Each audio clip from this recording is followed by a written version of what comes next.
સાથે આ બાળકે પણ હું વચ્ચે વચ્ચે અમુક વાત એટલે કરતો રહીશ કે આ એકેડમીમાં સુરતની નંબર 1 એકેડમી છે એવું અમે નથી કહેતા. 290 બાળકો શીખીને ગયા છે એ લોકો અને મા બાપ કહે છે. કારણ કે આ બાળકમાં ભગતસિંહનો તમે ટોન જોશો.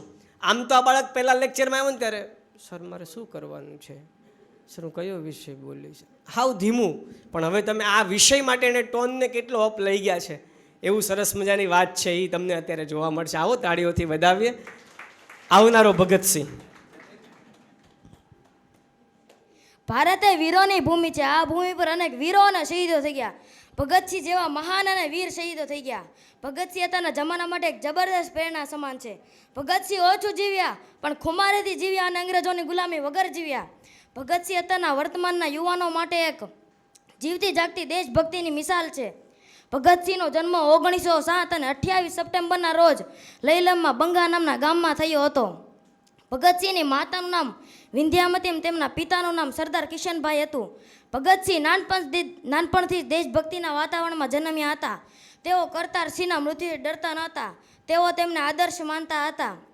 ભગતસિંહ પોતાના દેશને આઝાદી દેવા માટે પોતાની જાનની કુરબાની દેવા માટે પણ તૈયાર હતા. ભગતસિંહને કહા है कि अपने दुश्मनों से लड़ने से पहले लड़ने का अभ्यास करना चाहिए. મિત્રો, તમને કોઈને ખબર છે ભગતસિંહના મિત્રનું નામ શું હતું?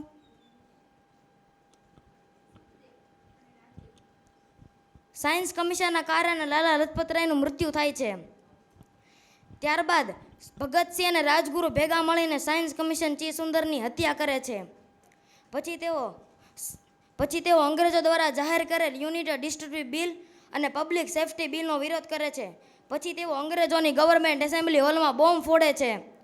1929 અને 8 એપ્રિલના રોજ ભગતસિંહ, રાજગુરુ અને શિવરામને ફાંસી દેવામાં આવે છે. 23 વર્ષની ઉંમરમાં ભગતસિંહ પોતાના દેશ માટે ઘણું કરી ચૂક્યા હતા. આવા મહાન અને શહીદ ભગતસિંહ અને વીર ભગતસિંહ વિશે હું તમને કાવ્ય પંક્તિ કહેવા માંગુ છું. ભારત માँ के लाल तेओ आज़ादी उसको चाह बड़ी, भारत माँ की शान तेओ चल निकले तो मुश्किल राह बड़ी. ભગતસિંહ અત્યારે શહીદ ભગતસિંહ નામે જાણીતા છે. ભગતસિંહ પોતાના દેશને આઝાદી અપાવવા માટે પોતાની જાનની કુરબાની આપી હતી. આવા મહાન અને શહીદ ભગતસિંહ વિશે આપણે બધા એક સાથે બોલીએ તો મિત્રો મારી સાથે બધા બોલજો, જય હિન્દ.